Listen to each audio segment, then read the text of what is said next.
2017 Business Game Plan online workshop. We are going to go deep into your business strategy and structure today. And when you leave this training, you're going to walk away with a plan in hand for how you can get your goals this next year. I absolutely love working with business owners in this space of going deep into what's going on in the heart of your business and how it's working and finding the areas that it's not working. And I love technology. I am currently broadcasting live from the middle of nowhere, Northeast Georgia, and I am talking to people from all over. We've got people from Utah, from Oregon, from just all over the place. So if you're on with us, I'd love for you to introduce yourself. I want to know who you are, what your business is, where you're from, and let's just hear a little bit about you so we can know where we're coming from. There are no two businesses that are the exact same, and we need to get specific here. This is going to be really interactive. I ask you to play as though we were in a real classroom and participate. You're going to be working for the next hour and a half. This is going to be a 90-minute training. And for those of you who stay until the end, I am going to give you a marketing tool that you can use to really streamline your marketing plan and process. Okay, so while you're introducing yourselves, let me go over what we're going to work on today. We are covering a topic that I call CE ownership. Here's the tricky part about business ownership. When you're a business owner, you have the fulfillment work of the business, which is doing what you do. For the bloggers, that's blogging. For home staging, that's home staging. For teaching financial literacy, you teach financial literacy. For me, I am a business coach. I work with business owners to help them get their business up and going. That is part of the business. And unfortunately, it is not the part of the business that makes a difference in how long we last or how we grow.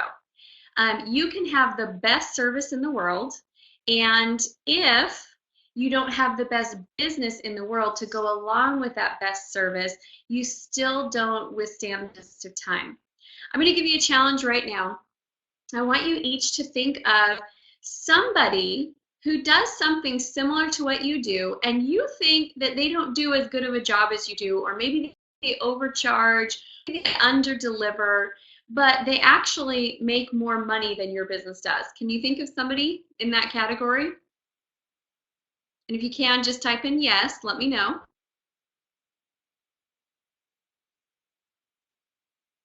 And welcome, Carol, welcome, Laura. Okay, so Nita can think of somebody.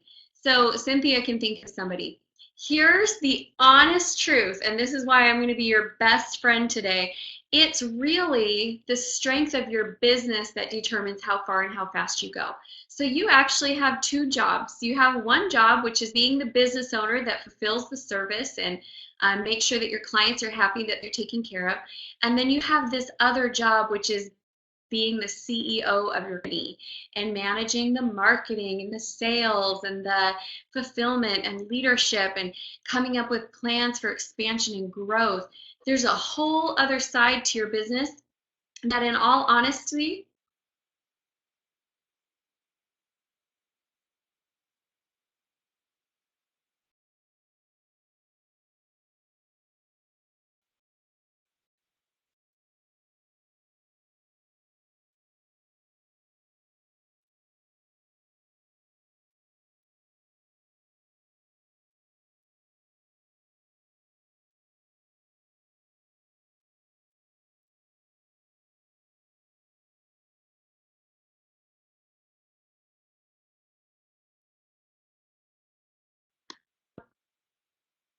okay, how about now? Is my sound back now?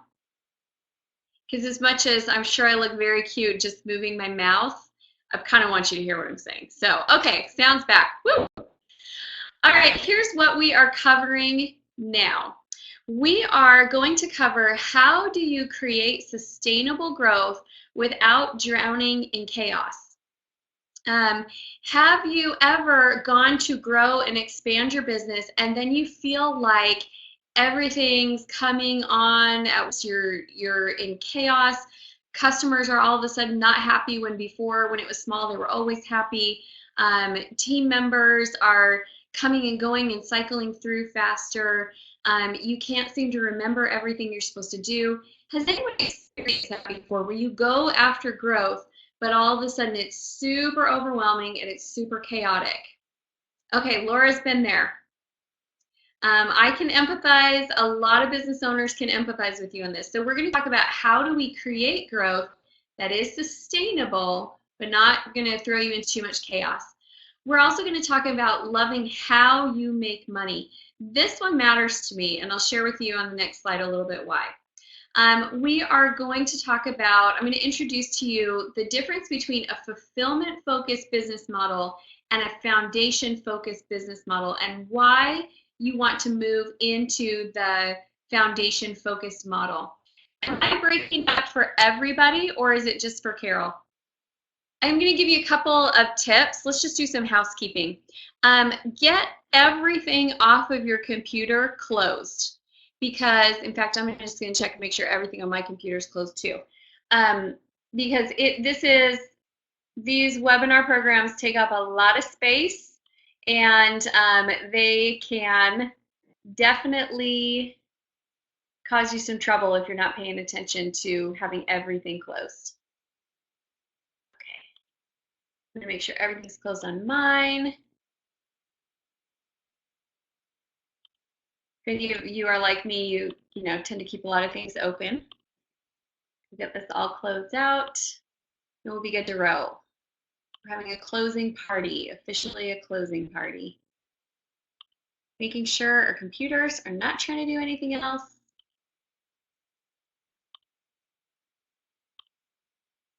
All right, I'm good.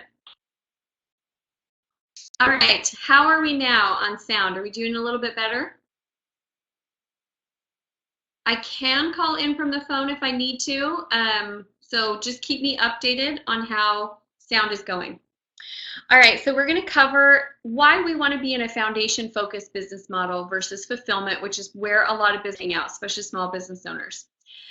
We're going to talk about how to break the bottlenecks in your business. This is one of the things I hear from business owners as they try to grow. Nobody else can do this. My clients want me. The people that I'm working with, they need to talk to me in order for this to happen. Anytime you have an area of your business that relies completely on you, you're a bottleneck. You've created a situation where you are slowing down the company growth, and I watch for that in my business. I watch for any places where I am becoming the bottleneck and slowing down growth. We are also going to talk about how to really build your business like a business. I'm going to show you a 7-figure formula, what I've used to build my business to a 7-figure business, and also how to really analyze your business. We're going to be deep in analysis on your business today. So does this sound good? Are you guys excited? Are you in the right place?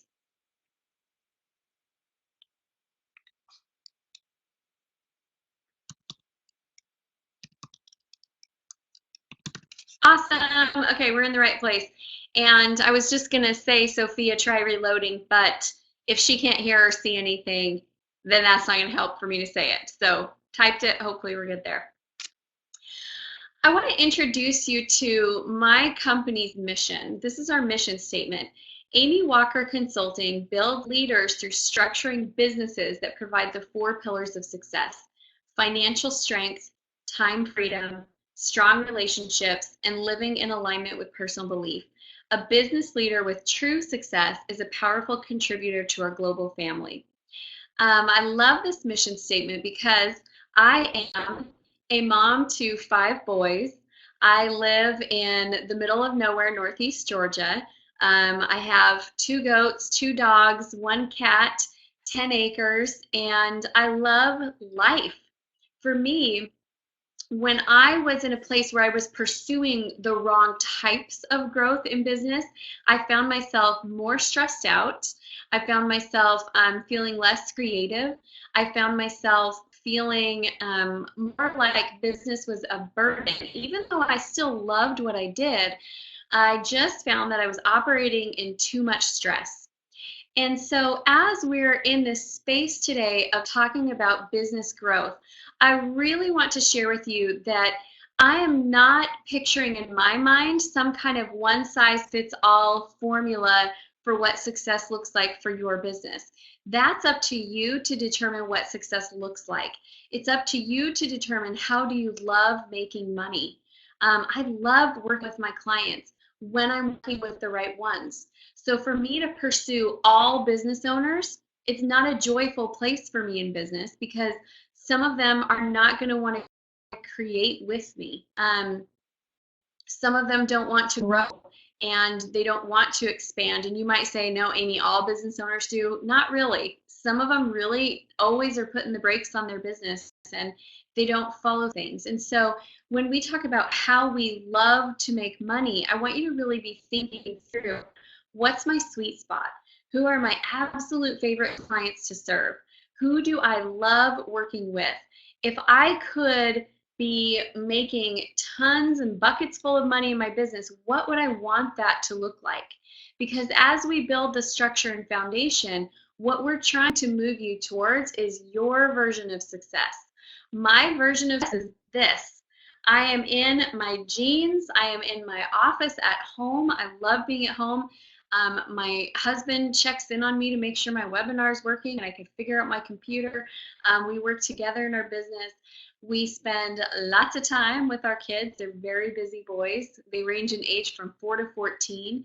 And at the same time, in the last 4 years that we've been in business, we've generated nearly $1.5 million in revenue in sales. And so we love our lives. And when you look at building the success in your business, I'm just going to be really honest with you and straightforward. If you don't know what your success looks like, you will chase some standard definition of success that will leave you feeling like you're never working hard enough and that you're never quite succeeding enough. Has anyone been there? Can you relate to that? I've been there. If you've been there, don't sweat it. Just let's do it differently. Okay, let's figure out what we're really wanting, what makes us happy, what's our definition of success look like. All right, here's the challenge of business ownership. So we have two roles in our business. We have multiple roles, but two distinct sides of our business. We have the business owner who is still, the doctor or the kitchen worker or the hairstylist or the coach or the professional speaker or the insurance agent or the real estate agent. You have that side of you. But then you also have the CEO who manages marketing and watches numbers and watches budgets and makes sure that the systems are working and make sure that everything's coordinating together. And so you've got these two really distinct, different sides of your business. And we sometimes come into business with the best expectations. we think that we're going to come in and we're going to just be able to do what we love to do, and now we're just going to make more money doing it, and it's going to be more fun and more exciting. So I'm going to message Sophia right here really quick. Sophia, I'm recording. You can catch the playback. Okay. So why we started the business, we wanted more time. How many of you think back to when you were starting a business? You wanted more free time, and you also wanted to make more money. If any of you started your business because of that, raise your hands and say, that's me. It's totally why I started my business. I wanted more time and I wanted more money. And then I got into business. And when you get in, all of a sudden you realize that what you actually signed up for is more pressure and more work. How many of you feel like you work harder as the business owner, the CEO of your company, who ever did working for somebody else? When I worked for somebody else, I went to bed every night on time. And now as the business owner, I'm like, Amy, go to bed or you're fired tomorrow, because I have to monitor that. There's so much pressure and there's so much more work to do. The reason for this is too many business owners jump in and they focus on their talent And they try to build this massive enterprise that all revolves around their talent. And here's what I want you to understand and know, that structure trumps talent every single time. I go and speak at conferences, and I speak at conferences where there are amazing speakers. Speakers who, like, they could be speaking in a public bathroom and it would be an amazing performance. They are so talented and gifted, and my business outperforms them. They're clearly better on the stage than I am, but my numbers are clearly better than theirs. The reason why is because when I started my company, I focused on a structure-based model. So I want you to ask yourself this question and go ahead and answer it for me. When you started your business, did you focus on your skill, your talent, your service, your product, or did you focus on your structure? Go ahead and type that in, let us know. Okay, most business owners really do, they focus on skills and their talent. Cynthia, great job focusing on both. I focused on both too, and that is definitely why we are where we are today. Okay, so a lot of people focused on their talent. So today what I'm going to do is we're going to shift you into a mode where you really think about your business differently. We're going to focus on structure and building a foundation. If you went to go build a massively large, beautiful dream home and you didn't have a foundation, what you could expect is problems, chaos, stress, pressure. Same thing with your business. So today we're going to shift into structure and foundation. And that's really what I love to do with people's businesses, is take their talent, build the foundation around it so that they can experience dramatic increase in results. Who's excited about that? Dramatic increase in result? I can't even say that without feeling like we need to give a woohoo! It's fun stuff. All right, bottlenecks.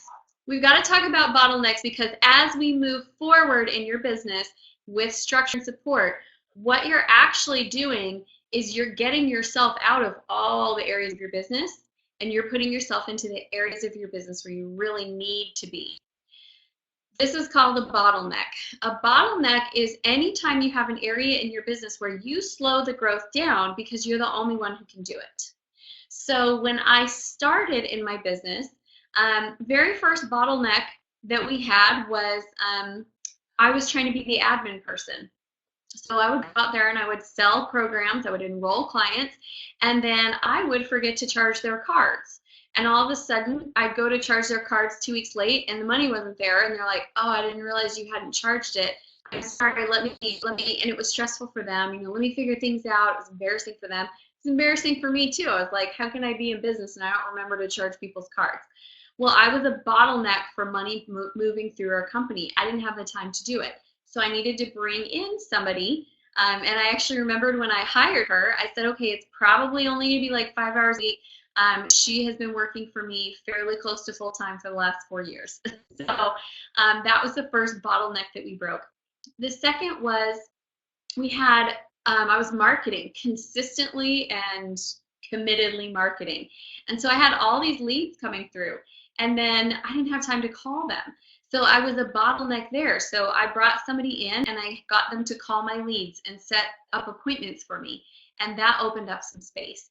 But then the first year, and I did those things the first year business, and we did 110,000 in sales that year. It was a great first year.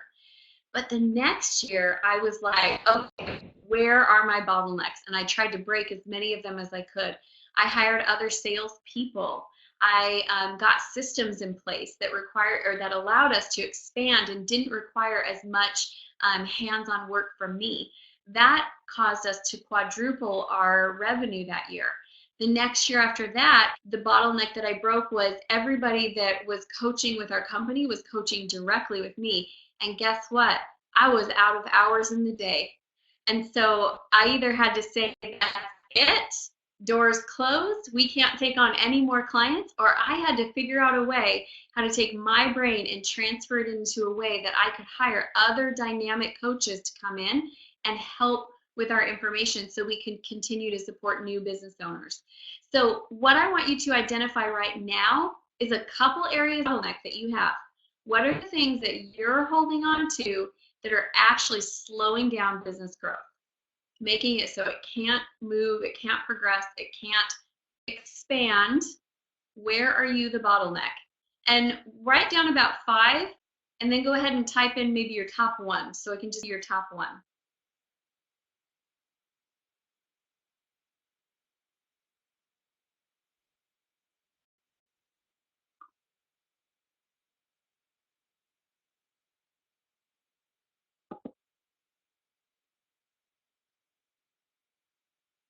Okay, so Laura is the only one teaching. Definitely a bottleneck because there's only so many hours in the day. And when those hours are gone, woo, that's it. Okay, Celeste, I know that's what I need to do, but my biggest fear is trust. I have been burned so many times, I can't afford to be burned anymore. Okay, Celeste, I'm gonna be honest with you here. Honest. Here's the honest truth is that if you've been burned multiple times, you did not have systems in place to protect you. And so your systems are the thing that protect you. My biggest fear as a new business owner was hiring people because I was scared of, I didn't want to have a team. And I had a good friend that said to me, that's the stupidest thing I've ever heard. You're telling me that you're going to slow down your progress because you're afraid to learn how to hire and manage. And I was like, oh, thanks for that feedback. So it was great feedback for me. I'm going to pass that on to you. You need to learn the systems and the skills of really running a team so that it works for you and works in your favor. And I got to say today, I love my team. Okay, Selena, the only one selling. Yeah, we should definitely duplicate that. Get more people selling for you. Um, Administrative task and the only one teaching. We've got one-man show.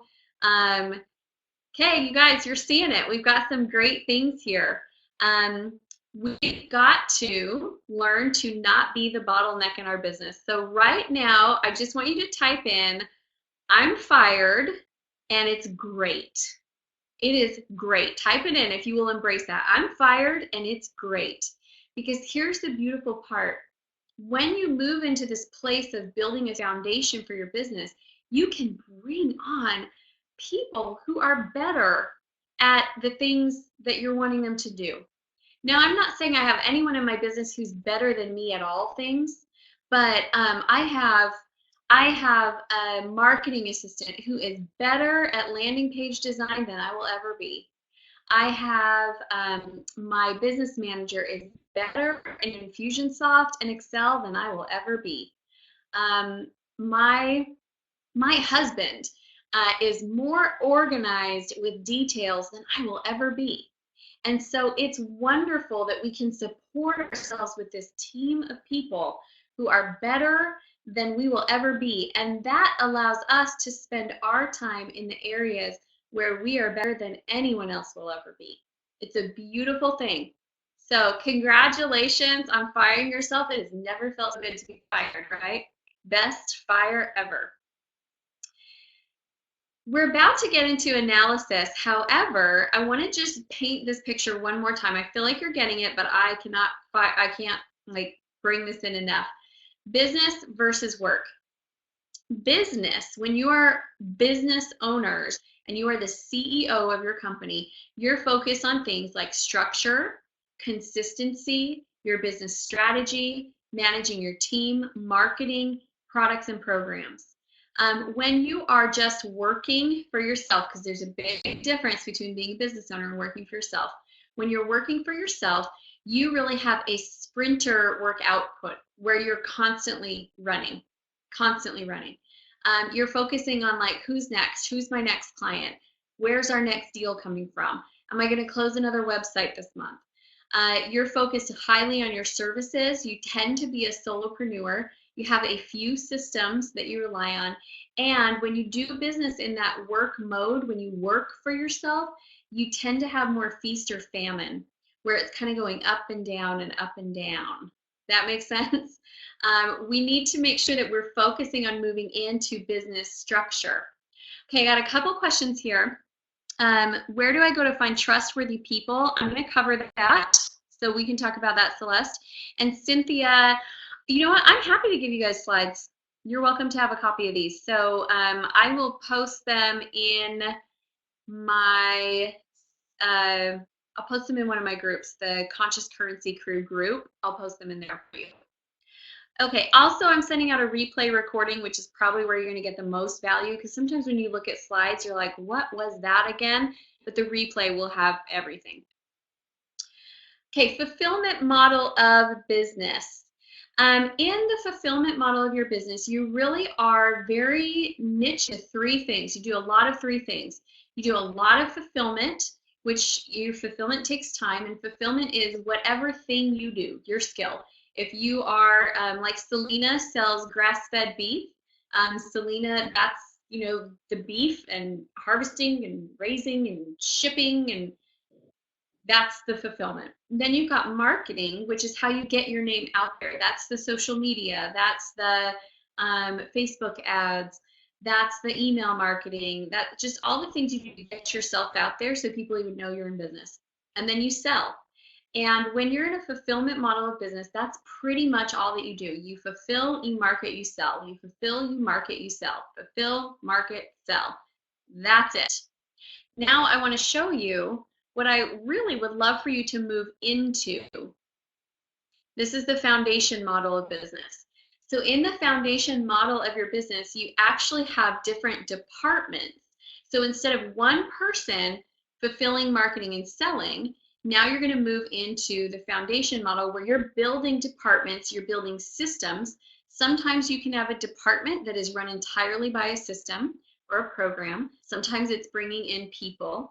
One of the things I love about business today is that you can run a full functional company with a lot of virtual help, which is awesome because they all work from home. You don't have to get that big office space and carry the overhead.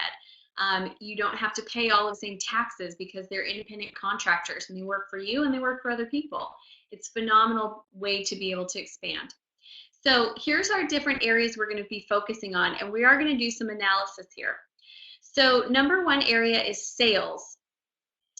Sales is making sure that you got consistent flow of money coming through, new clients coming your way on a regular basis. Marketing is next. That's the leads, that you have new potential interested people coming your way. Systems is how you keep everything organized and the processes that you create so that other people can come in and do the same thing you do. Fulfillment is actually doing the skill. So if you clean houses, that's the actual cleaning of the houses if you run a housekeeping business.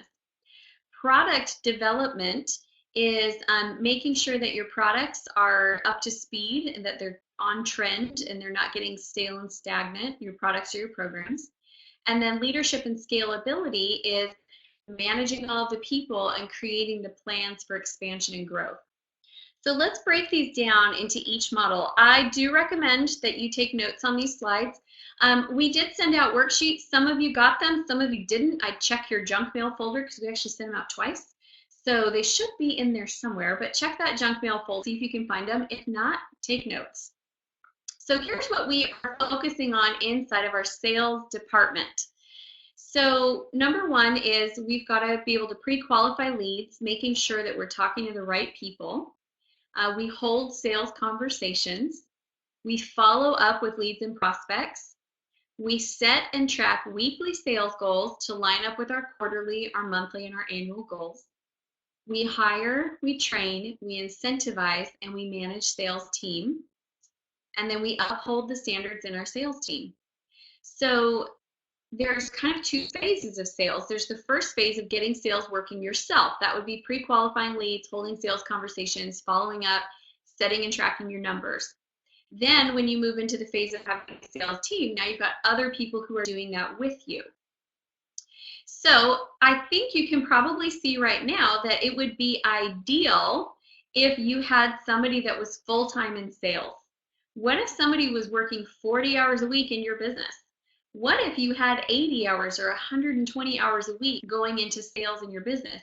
Can you see how building a sales team would allow you to be able to expand that model? How many of you can see that? If you could double or triple the amount of sales hours going into your business, how many of you think that could increase your sales? Okay, so Laura, we're going to talk about how to hire and how to pay for them, but I will tell you this, salespeople are free labor. They're free labor. They're paid on commission. If they don't sell anything, I mean, they're not actually free, you pay them, but they generate their own paychecks. And so if they are not selling, then you are not paying. And if they are getting paid, it's because they sold enough programs to pay for their paycheck and then some. So salespeople is one of the best first hires because now you got to be ready for them. Like you have to have your systems in place, but they generate their own paychecks. It's such a low risk hire that sales is a great place to come in. Does that make sense to you, Laura? It's a great first hire, sales. Love it. They're paid on performance, they're paid on commission. All right. So I want you to ask yourself a couple of analysis questions here, which is where are the holes in your sales system right now? What's missing when it comes to sales? What do you need in order to create growth and progress here? Go ahead and write that down and type it in for me. What is missing?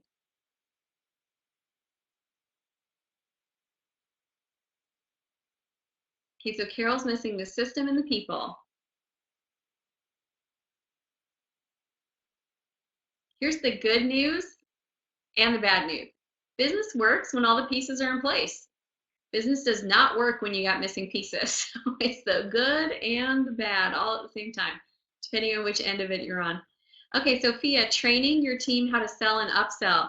Your team is really making progress with that. I'm proud of the progress you've made, but you're right, there's always room to improve. Okay, Stephanie, we have no sales system in place. Got to get that moving. And then a solid website that I love and support staff to manage it. You need to hook up with Carol Lamoureux. She can help you out there. She's great with web design. And she's on this webinar too.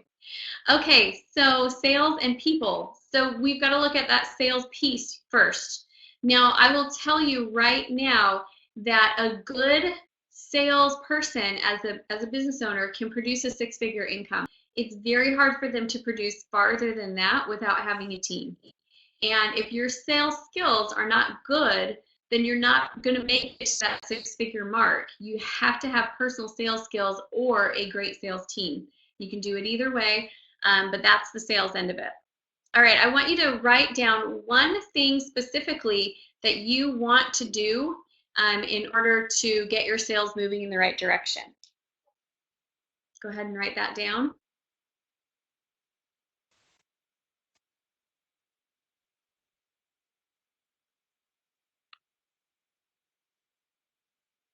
Okay, each got something. Good. Now, a lot of you are thinking in terms of hiring a sales team. Just some quick knowledge for you. Your sales team is going to cost you about 25 to 30% of the total revenue that comes in. So some of you, and I'm going to say if you're in the solopreneur mode, many of you are going to need to increase prices in order to start doing this because you've been basically having free labor in the sales department, which is you. You haven't paid yourself that 30% or that 20%. And in this space, we're not going to go into exactly how that breaks down and who you pay what, but I do have classes where I teach that and we really work on that more. But just so you know, when you're thinking that direction, you may need to increase your prices in order to accommodate the business expenses. Okay. Next that we're going to look at is your marketing. Here's what it takes to run a great marketing plan. Now, I'm going to tell you this. You know how those of you who are parents, you have some children who are super chill and some who you are constantly trying to figure out and some who are just high maintenance. Sales is your high maintenance child where you always got to have your eye on it. Like you always got to be watching, making sure it's going okay, tweaking. It needs a lot of massaging. Marketing is the one that is constantly evolving and redefining itself all the time. And you have got to be willing to really play in your marketing space. One of the biggest mistakes I see small business owners make is that they try to abdicate their marketing. I do not mind hiring out your marketing, but what they do is they say, I don't get marketing, it changes all the time, I don't even know what to do with it, so I'm just going to pay these people and they're going to do it for me. I have seen clients spend $4,000 a month for year-long contracts and never get a sale out of it. Because here's the deal, if you hire a marketing firm to represent you, your $4,000 a month budget is huge for you as a small business owner, but for the marketing firm, you're their smallest client. Does that make sense? Like you are the low man on the totem pole. It's not a big deal for them. And so the amount of time that you get from that $4,000 is ridiculous compared to what it could be if you brought it in-house. And not that you have to be the one to do all of this, but this is what it really takes. This is what your marketing is going to be doing. Your marketing department will be managing your social media. And I'm not just talking about posting and liking. I'm talking about having a real strategy in place that brings you business. Your marketing department will maintain websites and landing pages. They'll create graphics for you to use in marketing campaigns. They'll build your marketing calendar. I recommend that all business owners have a 5 to 7 point strategy, meaning you are doing 5 to 7 different things in order to market. So for me, our marketing plan this year, we have speaking gigs, we have article submission that we're doing, we are hosting workshops, online and in person. We have joint venture partners. We're doing expert summits. We are also doing video. We're moving into YouTube this year. Fingers crossed, that part, we got a lot to learn. So we're working on that. And we are also speaking at business conferences. So when we look at our 7 different ways, that's what our 5-point or 7-point strategy is. But the challenge is too often business owners find one thing to do and they feel very consumed by that one thing. And so they put all their eggs in one basket. And if it's great, it's great. And if it's not, yikes, we're kind of in trouble. Then your marketing department should also be measuring performance of your marketing campaigns, seeing if they're converting. It's one thing to run a Facebook ad. It's another thing to make sure that you're actually getting sales from it. It's one thing to hold a webinar. It's another thing to make sure that they're converting, that the leads from the webinar are moving forward to the next place. We're also, your marketing department is going to be focused on content creation because content marketing is king right now. People want stuff from you, even if you're selling like a product, a physical product. A great example of this is Stitch Fix. If any of you use them, they're super fun. So they send you clothes each month in the mail. And they have tons of content. I get like a quarterly style guide and a monthly tip on what jeans look best on what body types. And they send a lot of content out. And truthfully, I engage with their content, which is what keeps me engaging with their product. Because I'm like, oh, what jeans should I be wearing? So I open the email. Then we've got securing marketing partners. Partner marketing is one of my favorite marketing strategies, and it is really powerful to partner up with somebody who already has your ideal client. Then we've got copywriting and we've got email marketing. So you can see marketing, there's a lot to do there. Now, at this moment, I can hear your brains going, this is too much. I can never do this. This is overwhelming. How many of you are starting to hear that? And you're feeling it, like, how in the world am I supposed to do all of this? You're not. This is the thing. You're not supposed to do all of this. You're supposed to expand your business. I'm going to go on a soapbox for 1 minute here. I'm a mom to 5 boys. I know that we've got a lot of women on the call today. And I just want to say this to you women entrepreneurs. The desire that you have to have balance works a whole lot better if you have a business that is bigger and has a lot of help in it. And too often we keep our business really small, and as a result we keep ourselves having to do everything because we're afraid of losing balance. I absolutely have better balance because of the fact that I have a lot of help in my business. It's a mental shift that happens first. The first thing you have to do is give yourself permission to really run a business. Not just to play and dabble and dip your toe and stay up till 4 in the morning and then, drudge through and work during nap time and all these things. That's not balance. That's actually harder on you. And so we've got to figure out, how are we going to expand So we hit that point where we really do have time freedom, because time freedom comes as you have a really well-structured business and a really awesome team. All right, soapbox done. Moving on.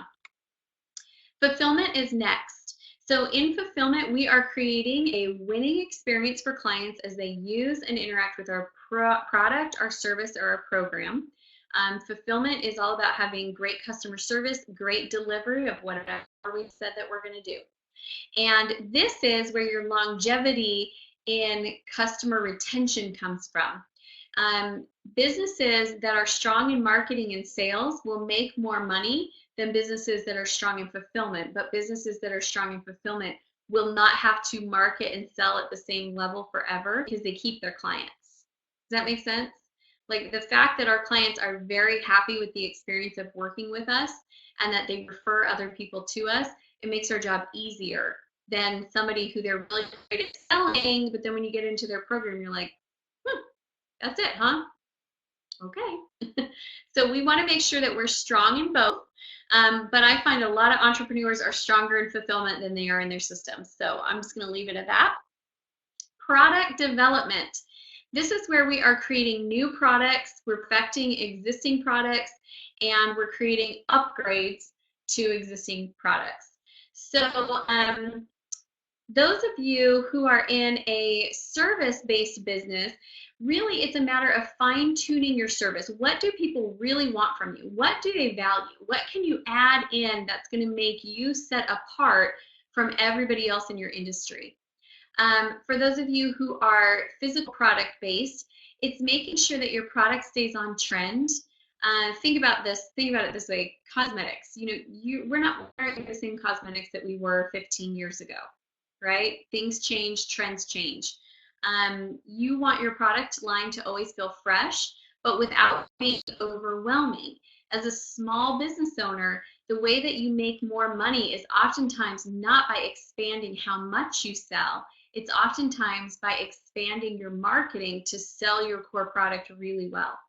If you are selling intellectual products like coaching or some type of speaking, you're an author, you're an expert, and basically you're packaging your brain and selling it, what you need to be aware of is that overcreation really hurts revenue. So 2015 was the year I learned this lesson. 2014, we had this awesome year. I mean, it blew me away. We had $440,000 in sales. It was our second year in business, and I was just like, whoa, I don't even know what to do with this. So I started creating. I created and launched 3 new programs that year. I wrote a book and I did a major revamp to our core product. And we actually sold, get this, $10,000 less than the year before.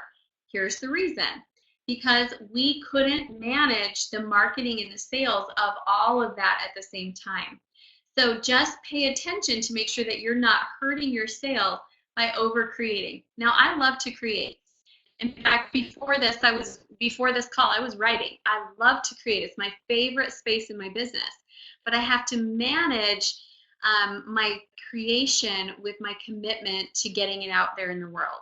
And that's really the way that I look at it, is that it is, I honor what I create by making sure that it makes it out in the world. Does this make sense to all of you? Okay, we need to go back a little bit here because I forgot to have you actually write down what you want to do in each of these areas. So let's just do a little break. We did sales. Let's do marketing. What is the number one thing you want to, what's the number one thing you need to do to get your marketing going? Go ahead and write that down. We want to make sure that we go through and get some good analysis here. Number one thing you want to do to get your marketing going.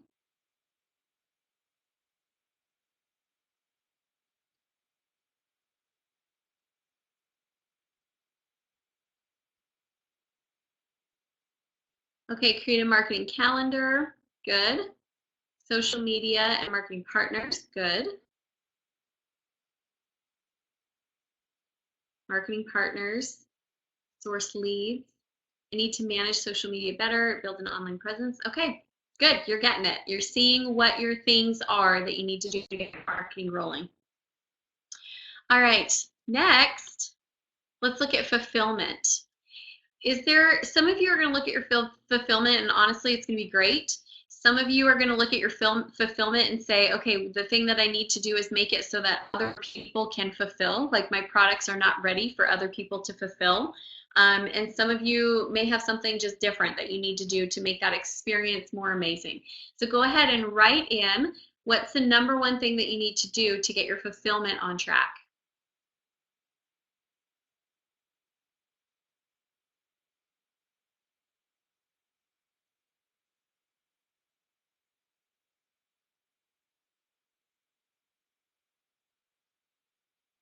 Okay, Celeste, a workable system. Fine-tune my system so projects run smoother and faster. Follow-up strategies. Awesome. I'm going to tell you one of the things that I love about business is no matter where you are, you can always go through and analyze your business and find ways to get better. And that is fun. So if you're looking at your business and you're feeling that like, oh my gosh, everything's feeling messy at this moment, look at it and say, I'm going to make some improvements. You can always make improvements and your business will improve, which I love. Okay, next one we're looking at is product development. So do you have programs or products that you need to create or produce this year in order to reach your goals?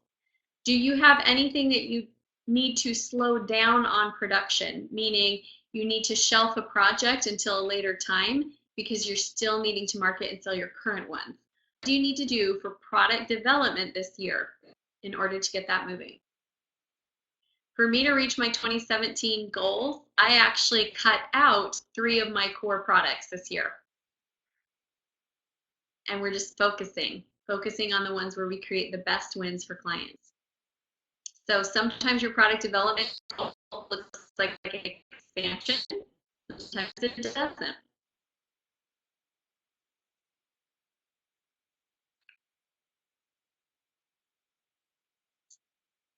Okay, got some things there.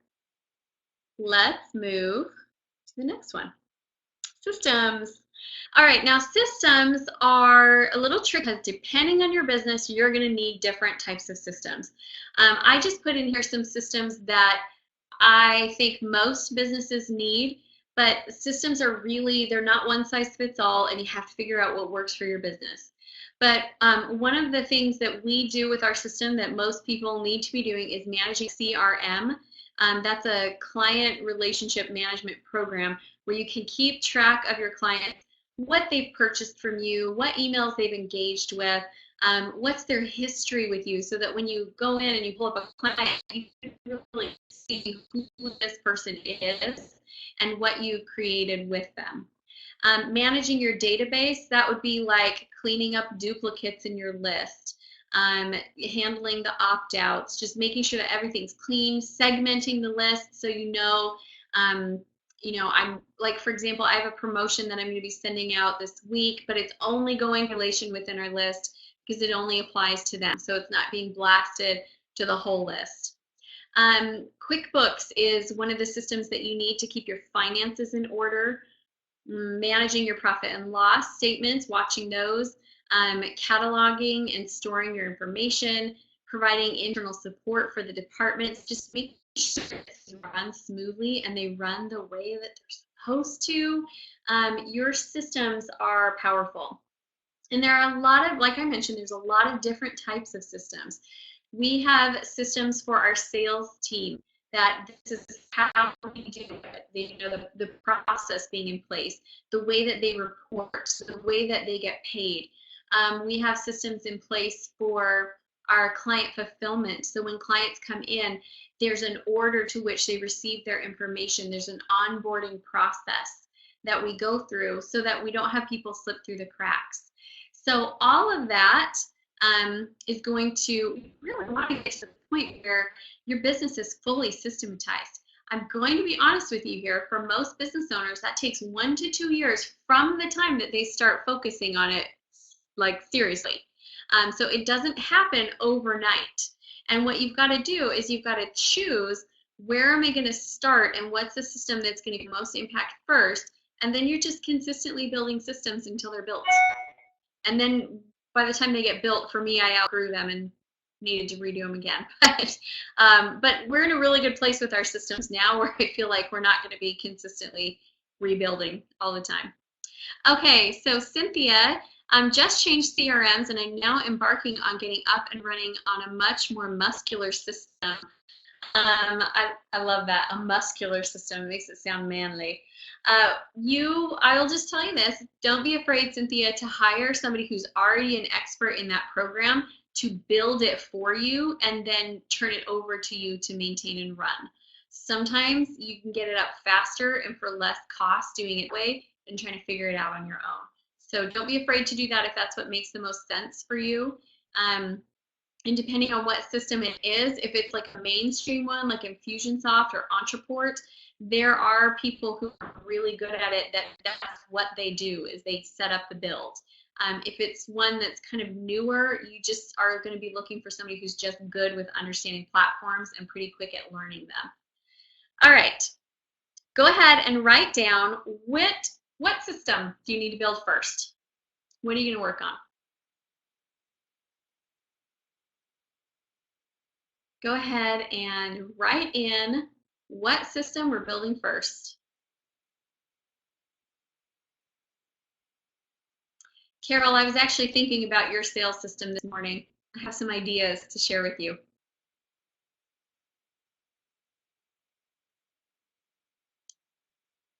Okay, and Selena, we can talk about that. I have some ideas for you as well. All right. And Sophia, hiring and training new appointments, that system right there would make your life so much easier. And I'm just going to say, I would go to an interactive training where you've got video and you've got some live in person and you've got some shadowing other people. So that way the burden doesn't all fall on you every time you have somebody new come in. I would get more of an interactive approach. The people that you're hiring, they tend to be millennials anyway. They like that. They like the different approach between not just like it's hands-on, it's video, it's working with one of their peers, it's working with you. They like it anyway. I think it would really be effective for you. And if some of you are wondering why I seem to know more about some businesses than others, it's because these are my clients. So I know their businesses. All right, let's look at our next one here. So we looked at systems, and now we are on to leadership and scalability. Leadership and scalability is where you are focusing on leading the team and making sure that everything is moving. This was actually one of my biggest fears when I started as a business owner, and I actually think it's one of my greatest skills. So creating standard operating procedures so that when somebody leaves, you retain the skill. And this is a challenge that I see a lot of small business owners make. They find a good person, and that good person kind of spreads their wings and takes over and creates a lot of amazing things, but that good person isn't going to stay forever. And so when they go, they take a lot of that with them, and all of a sudden you're left feeling like your business is in a little bit of a shambles. And it's a very emotional experience to have that happen. You really feel burned, you really feel down, you really feel like you question and doubt whether or not it can keep going. It's a very hard experience if any of you have ever been through that. So what we want to do is we want to create, as the CEO, we want to create standard operating procedures so that we can retain skills even when people go. You're going to be working on hiring budgets and projections, knowing when to hire and who to hire, finding out and understanding I don't want to open up more than we have time to do, but I'll just throw this out there. Understand that you hire in levels in order to manage cost. So you have an implementer who is somebody who's just going to do what you tell them to do. They're your highest cost employee and they're the lowest skill employee. Then you've got somebody who is more of a creator who they have some of those skills already. You don't have to teach them everything, and they can kind of get in there and create a little bit more than just what you tell them to do. And then you have somebody who's really going to come in as a leader, who they're going to take this and run with it. And they're going to be the highest cost, they're the highest skill, and they produce the most amount. And so when you're looking at your business, if you can understand the strategies behind hiring, every business, I can find a way for every business to be able to bring in help and create more space for growth. Some of you, that's virtual assistants. Some of you, it's Upwork. Just some of you, it's Fiverr. Like, there's projects that you're spending time on that you could give to Fiverr and you could go out and sell more. But there's a way to do it for your business. It's just a matter of really getting in and figuring it out. Posting jobs, interviewing, training, managing your team, keeping up morale, making sure communication's going well, and keeping drama out of your corporate culture.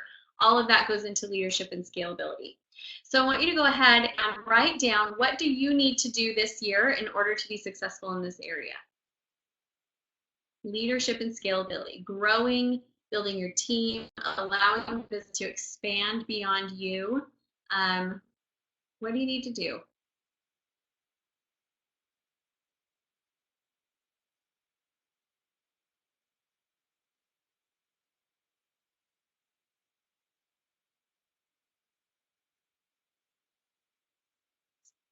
Okay, create standard operating procedures. Hire an employee. Good. Anita, for your business, it's probably not going to be an actual employee. You probably would do best with a somebody virtual, an independent contractor in the virtual space. Probably would be the most cost-effective for you and make the most sense for your business model. Okay, good. We got some things in here. Nice. Now let's look at what it really means to be the CEO owner. I want you to be the CEO in your business. I want you to be able to not have all these different roles pressing down on you all the time, making you feel stressed, making you wonder, is it even worth it? I'm not going to lie to you guys. My first 3 years in business, even though business was going really well, even though it was going really well, it was growing, and I wouldn't have ever done it, but I looked at job posting because I would hit that point at least once a year where I would go, is this even worth it? Why am I working so hard? You know, is it even worth it? And I would go and look at job postings and I'd be like, oh yeah, it's worth it, because there was just nothing out there that would really give me what I wanted. But I want you to move into a better place, which is you have the best of both worlds, where you truly don't have this constant pressure of your business. You do have systems, you have a foundation, and you have the freedom and the cash that you really desire. That's why we started the business in the first place. I don't know anyone who starts a business because they really want to be stressed out and overwhelmed and feeling inadequate, right? Like, I've never heard anyone say they started a business for those reasons. So let's not stay in that place. I was talking with my mastermind group. I'm a part of an amazing mastermind group for women where we're all 6- and 7-figure business owners. And one of the things we talked about is some people do their first year in business 5 times in a row. And I don't want that for you. Move past that phase and move into the place of really owning a company and really expanding and building structure and doing it in a way that is sustainable, and it's not going to throw you into 100% chaos. So here's what it looks like to be the CEO in your biz. I call this the CEO owner because truthfully, you're not really functioning as a full CEO. If you think about corporate CEOs, that's not really what you do. You are the CEO owner. You're this mix between business owner, still have your hands in the product and service that you do, and at the same time you're running the company. It's a new breed of business owner. You're going to set and track measurable goals for company growth. You're going to project numbers and profitability. You're going to oversee coordination between all your different departments. You're tracking the trends in your business, and you're looking ahead. Everything that I do as the CEO owner of my company, I am working today on what will be in 3 months, in 6 months, in a year. I'm constantly working ahead. And at the end of last year, I kept saying, I kept saying it was 2017, and my team's like, we still got 3 months left. I'm like, yeah, but my mind, I'm in 2017 already. That's where I'm working. And so you're constantly propelling the company forward. This is where I want you to be able to spend time. So I want to show you a couple of case studies, because it's important to see that where you are is not where you end. So I'm going to show you some case studies and help you understand how we make these types of transitions. Is that okay if I show you like real life details of how we make these transitions? And Sophia, I still want to get your case study on here because you guys have done a fantastic job recently. So next time, maybe Sophia will be in here. Okay, so here's some case studies. The first one I want to show you is Keystone Insurance. So the type of business that this is, it's a traditional business. They sell insurance. It's actually a company that's been in business for a long time. A father started it, passed it on to his son. So when I started working with Keystone Insurance, here's some of the challenges that we had. So Brent Thurman is the owner of this business. When he started, he was spending a lot of his time managing clients instead of working on business growth strategies. So he actually had great ideas for how to grow the business, but he wasn't allowing himself time and space there. He needed to empower his team to do more so that he could spend more time working on systems and bringing in new business, because he was just really, he was on the phone a lot, answering emails a lot, very much in the day-to-day. If any of you can relate to that, just say, I can relate to that. Management, his team was very comfortable in their current numbers in production. They just kind of had this steady growth that they did each year. They were really, really comfortable. They needed more clear goals. They needed instruction. They needed follow through to increase their productivity and profitability. And for marketing, their lead flow was all coming through one source. They needed to diversify because it was all coming through pay-per-click ads on Google, and every time Google made a change, it affected their numbers in business. Time management was also a challenge that we identified. So their team was constantly being interrupted by their work calls from prospective clients coming in, and it was what I call productively disruptive, because yes, they needed to take those calls, and yes, they wanted those new prospects calling in, but it was constantly disrupting the workflow, and they couldn't seem to manage any projects or get ahead because they were just in that day-to-day all the time. And the sales process. The sales process was not streamlined, and so results were left up to personal performance rather than a proven method. Some people were really great. Some people were not as, and so it was very much like this instead of everybody moving up together, increasing performance together. So this was some of the challenges. Now, can you see that these are pretty common challenges for a business owner? I mean, he's definitely not alone in experiencing this. So let's look at what our strategy was.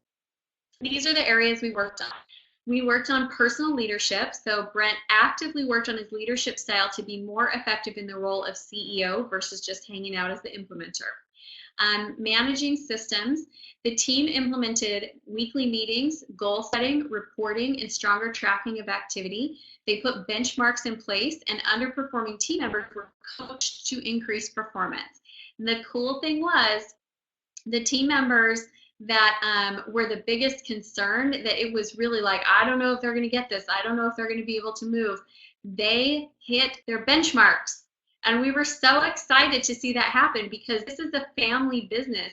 These people are loyal employees, and he did not want to have to go in and like clean house and get rid of people. He wanted people to grow with him, but was concerned that they wouldn't, and they did. Their performance increased as a team, not just individuals. It was really fun. I wasn't supposed to tell you that yet, though. That's on the next page. Okay, so partner marketing. Brent secured a very lucrative strategic partnership that opened up a new flow of really good business for them. And he also adjusted his workflow to give him more time and space to work on the essential strategies for business growth. And he created more time for family, for spirituality, and for play.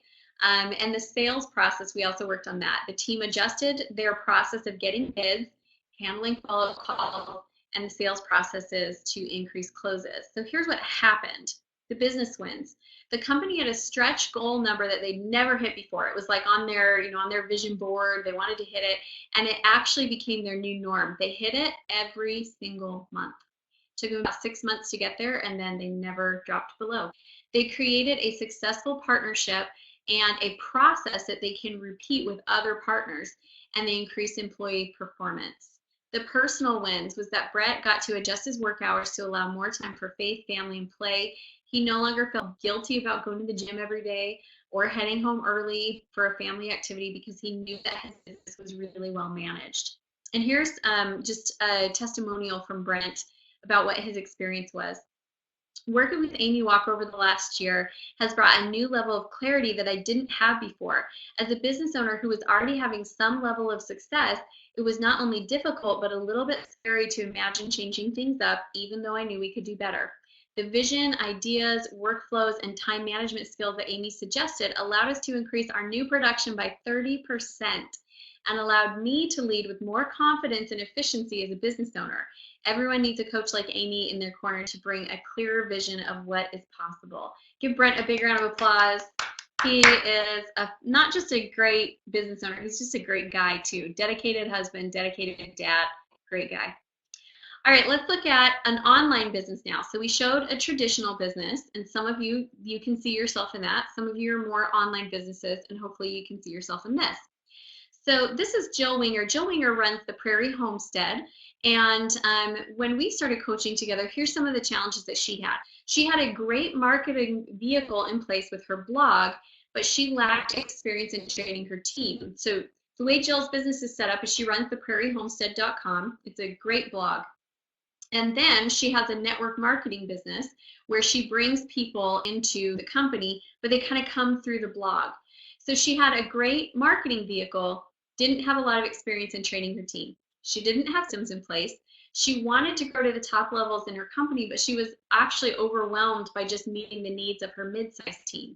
She's a homesteader. She had 2 small children at the time, lived on a ranch in the middle of nowhere, Wyoming, and was trying to balance network marketing, running the blog, running the farm, running the family, and just felt very stretched thin.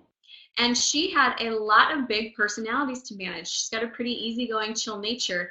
And so she struggled to understand, how do I really manage all these personalities? And so those were some of the challenges she was experiencing. So here's the strategies that we used. We worked a lot on leadership training, learning how to manage big personalities, learning conflict resolution, learning how to motivate, how to respect individuals' needs and understand not everybody needs to be managed the same way. We worked on training programs. So we created a simple standard training program and delivery to assist large volume of new business owners and new business builders coming into her network marketing business. We worked a lot on boundaries and time management, implementing boundaries with her team and starting to better manage her time to meet all of the needs and demands that she has. And then hiring, she went from a one-woman show to having a support team.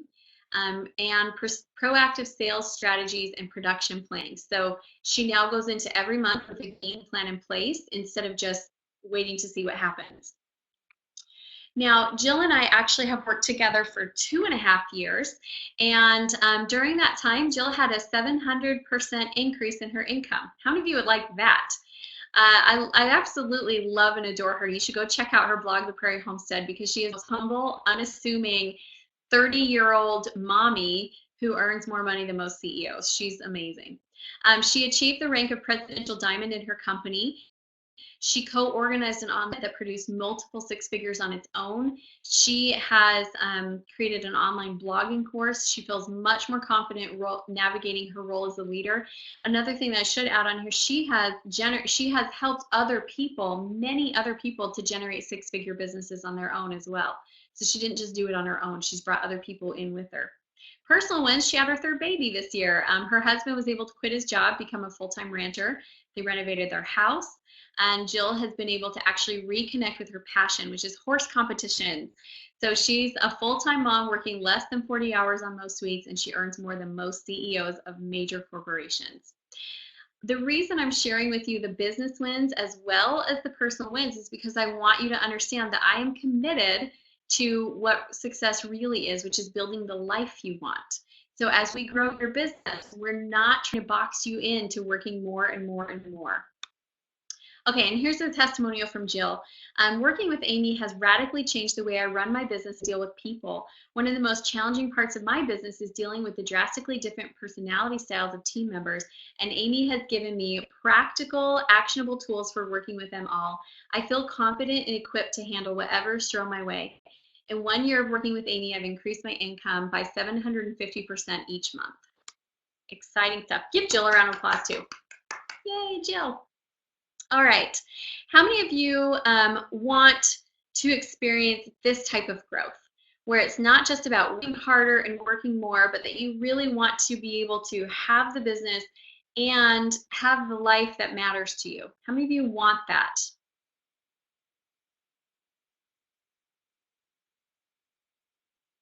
Okay, good. You want it. So here's the real question. How many of you are willing to build structure in order to get it? It's so funny when everybody's like, oh, I want it, I want it, I want it. And then when I say, okay, well, this is what it looks like. If you want what they have, you have to do what they've done, which is build structure.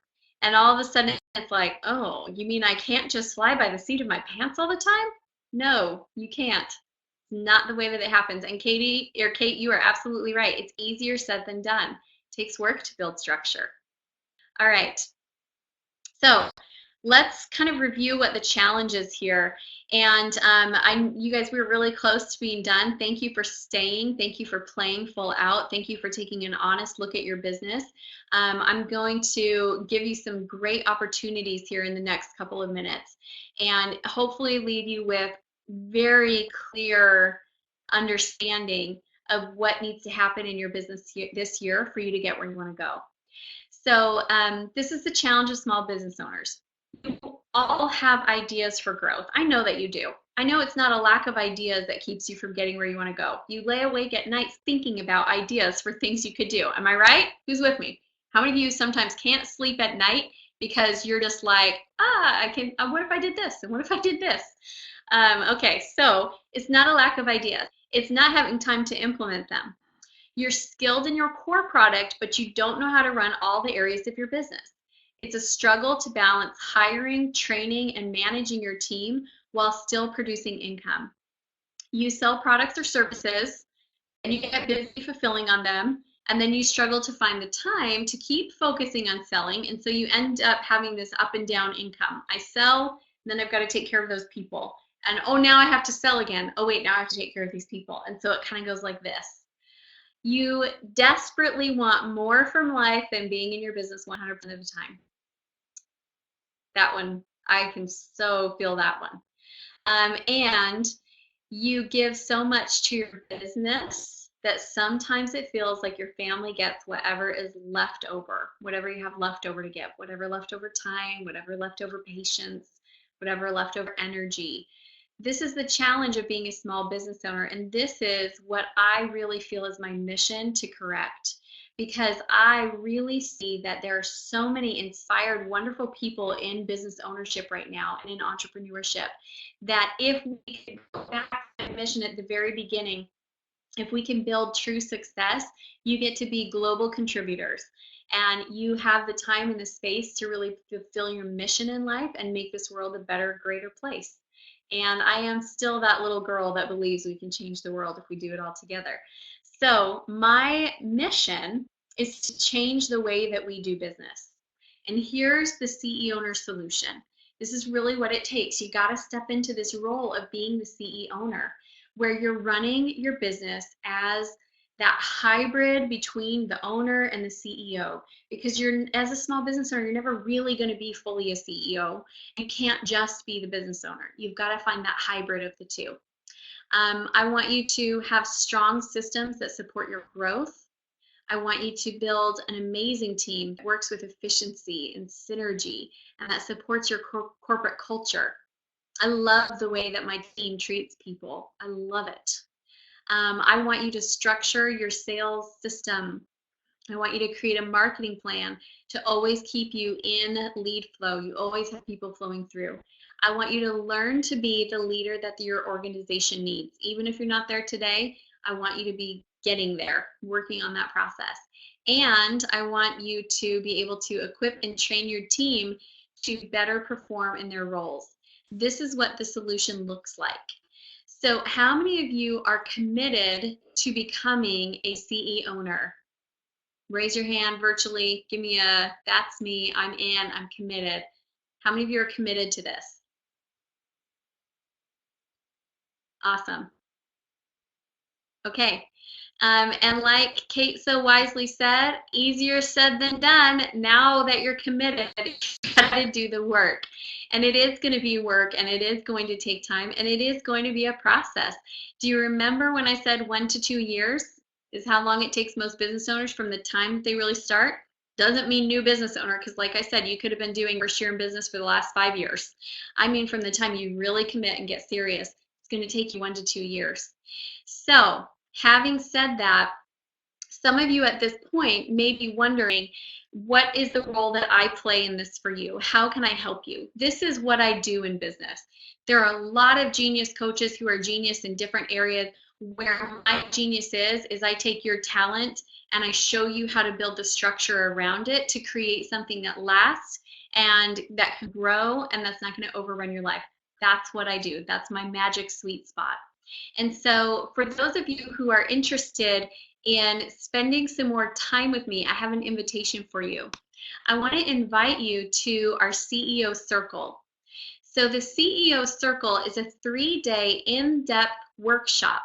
It is not a training with 200 people in the room. It is a training that we cap out at 20 to 25 business owners, and they are all business owners. Everybody in there has to be a business owner. We do in that 3 days, let me tell you what we do. Day number 1, we work on your marketing strategy. We'll map out your 5 to 7 point marketing plan. We're going to teach you how to create timelines and how to create and run a successful marketing calendar. And we're going to go through and build out your marketing plan for the year. So that's day number 2 is all about sales. Day number 2 is also the longest day. So in that day, we're going to be working on your sales system, your sales scripts, your sales skills, your sales training, and your sales processes. So it is all about sales on day 2. Day number 3 is leadership. So leadership day is where we're going to go in depth in understanding, how to hire the right people, when to hire, what types of, do you need employees, do you need contractors, how do you manage them, how do you manage creating the team culture that you want. I run a team of virtual independent contractors, but we have the synergy of an in-house team. Even though everybody really works for themselves and is their own business owner, we have great synergy on our team. We've created a strong corporate culture. And so I can do so much more because of the team that I have in place. So we're going to cover that on day 3. We're also going to work on just really getting your voice for your company very clear, the vision for your company very clear, because you can't ask other people to buy in to go on a journey with you when you don't know where you're going. That's day 1, 2, and 3. You can tell from this time that you've spent with me here today, I'm not a fluffy trainer. I'm very in-depth. When you come to the training, you're going to have a workbook. It's a thick workbook. And when you leave the training, you're going to have your marketing plan done. You're going to have your sales scripts written. You're going to have your sales system mapped out. I'm not going to say built because you might have to go home and build it into like your CRM, but you will have it defined and all the different steps mapped out. You're going to have your leadership plan in place. Like you're going to walk away after 3 days with a lot of stuff done on your business. I'm honestly teaching like a 3-month course in 3 days, and you're going to have just a lot of work accomplished. This also gives you the opportunity to network with other CE owners from across the country. You're going to get in-depth training and work, and honestly, you're going to create more in 3 days than you could do in 3 to 6 months of working the day-to-day of your business and trying to find time to fit in these little on your business. So how many of you think this sounds like something that would be a good fit for you, a good opportunity for you to be able to start your year off right?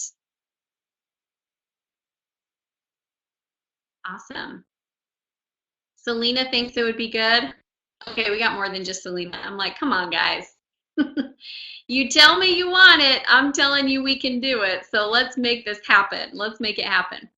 So here's the details. This program, I'm gonna drop into in just a second here. I'm gonna drop in a landing page that you can actually go and register. There are 2 locations and 2 dates. So the first one is going to be in Atlanta, Georgia, and it's going to be on February 6th, 7th, and 8th. You fly in the morning of the 6th. We start in the afternoon. We go from 4 until 9 that afternoon, evening, and we do our first session. The next day, we work from 9 a.m. till 9 p.m., and the last day, we work from 9 a.m. to 6 p.m. We're really going to work hard. We're cramming as much as we can, and you are going to have a higher level of understanding of your business. So that's the first option that you have. The second option that you have is in Salt Lake City, Utah, and it is on March. I gotta pull up my calendar. I can't remember those dates. February 6th, 7th, and 8th. March, find it. March 9th, 10th, and 11th in Salt Lake City, Utah. The cost for the program, this 3-day workshop, is $997. I am going to give you an introductory offer because this is our launch of the program. We have only ever taught this way and in this level of depth with our high-level clients who have invested upwards of $6,000, $7,000 with us. This is an opportunity for you to be able to come in and work with us in a really deep way that we've not opened up to people when they're kind of first moving into our space. So because we're launching, because I really want you to be there, I'm actually going to give you a special offer. And I told you that I would reward those of you who stayed till the end. So you guys ready? You want to hear what the special offer is?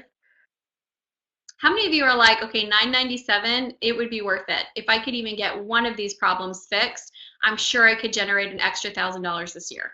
How many of you are thinking that? Okay. I do want to give you a little bit better of an offer though. So if I have your permission to open up that door in a way that I really hope every single one of you will go, it doesn't make any sense for me not to be there.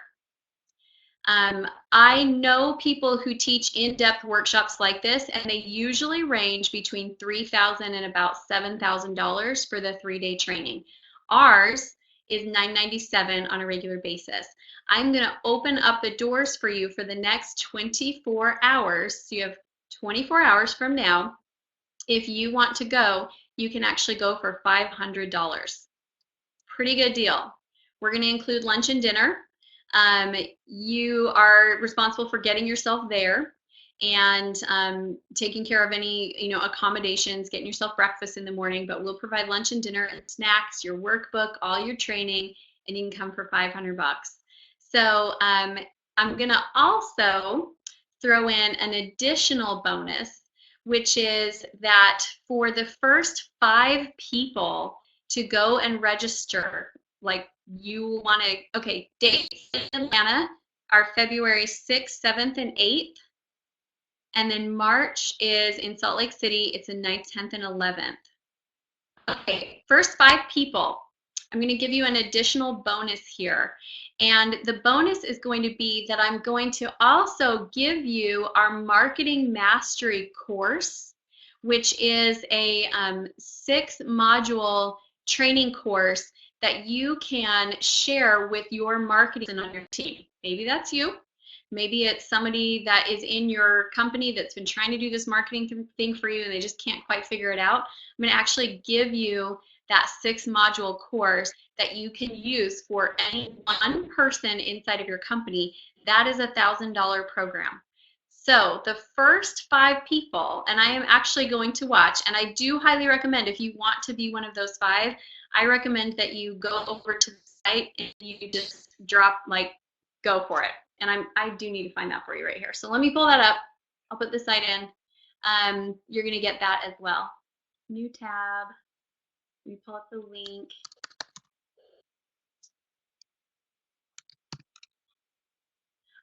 I said this at the very beginning of the training, but I'm not very good at typing and talking at the same time. So just give me like 1 second here. And then I have this link for you. Go ahead right now. Those of you who are thinking about it, you probably have some questions. While I'm pulling up this link, I want you to just go ahead and type in your questions. and then I will come back and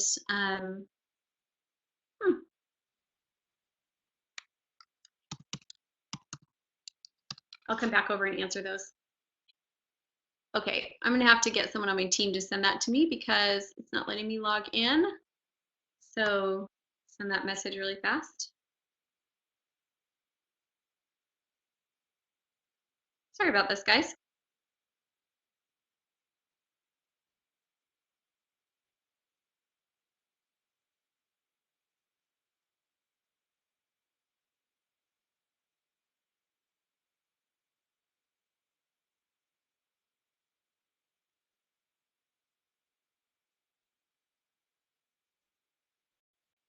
Okay, so I'm going to come back over here and just answer your questions. And if for some reason I don't get this link from my team, I have a plan B. It's not quite as clean, but we can make it work. Okay, back over to your questions here.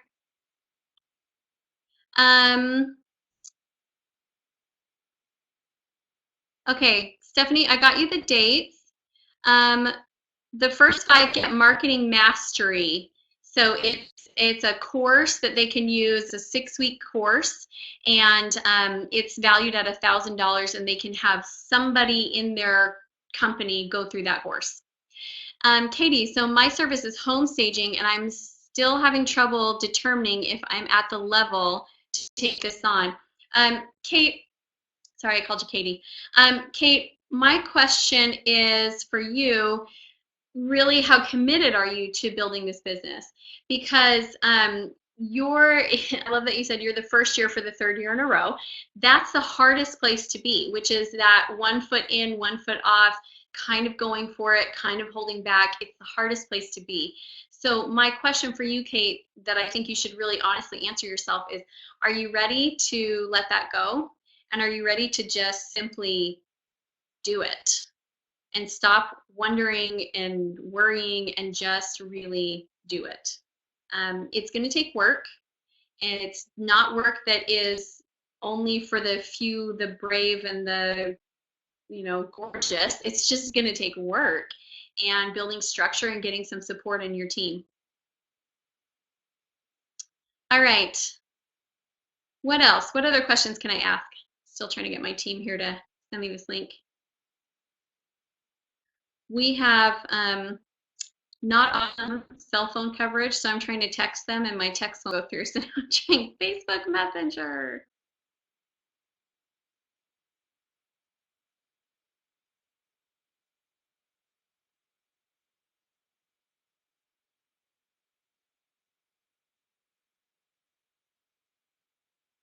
Okay. All right. 1:30 client coming up. Cynthia, if you want to come, this is our backup plan. We're going to just make it simple. The first 5 people to email me and say, Amy, I'm in, you're going to get the bonus, the $1,000 program. So my email is amy@amywalkerconsulting.com, because I know you've got places to be. And just email me there. I will send everybody else the link. Everyone that registers within 24 hours, you're going to get the half price. So you get to come for $500. It's going to be a phenomenal 3 days. I really hope that I get to work with you there and get to see you there. I think it's going to be amazing. If there are any other questions that you have for me, I'm going to stay on for about another 10 to 15 minutes and answer questions. And those of you who have to go, thank you. What a great way to start off your year. What a great investment of your time. I hope you guys have a great day. And I'm going to actually, no, I'll keep the recording going for a few minutes here, just in case we get the questions. Okay. Yes, Carol, this would, Carol, you know what, let's talk about that tomorrow, because you actually have a retreat coming up with me. And so we can talk about what the difference is, and you can decide which one, because you've got a retreat included in your program that's also in March. So let's talk about that in our appointment tomorrow. Kate, thank you so much for being on. Celeste, thank you for being on. Cynthia, thank you for being on. Cynthia, did I answer your questions for the hiring? Do you still have questions on that? Do you want any tips? If you do, I'm happy to give some feedback. Oh, and I got the link. Look at this. My team is awesome. Here's the link.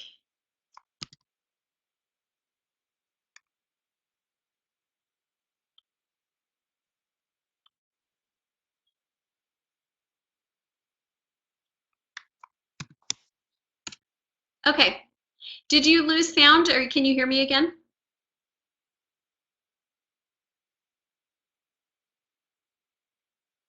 All right, you guys, thank you so much for being on. I'm happy to answer questions if anyone's got some more. That is the link, leadpages.com, awconsulting.leadpages.co/CEO-circle. So go ahead and jump on if you are going to join me in the CEO circle. I hope to see you there. It's going to be amazing. Any other questions I can answer for you guys? All right. Then go ahead, get registered, get ready. This is going to be an amazing year in business. I cannot wait to be in the trenches with you, working on your strategies and your systems. It's going to be absolutely phenomenal. You guys rock. And I think that's all the questions. So I'm just going to let you go. Have a great rest of your day, guys. Take care, everyone.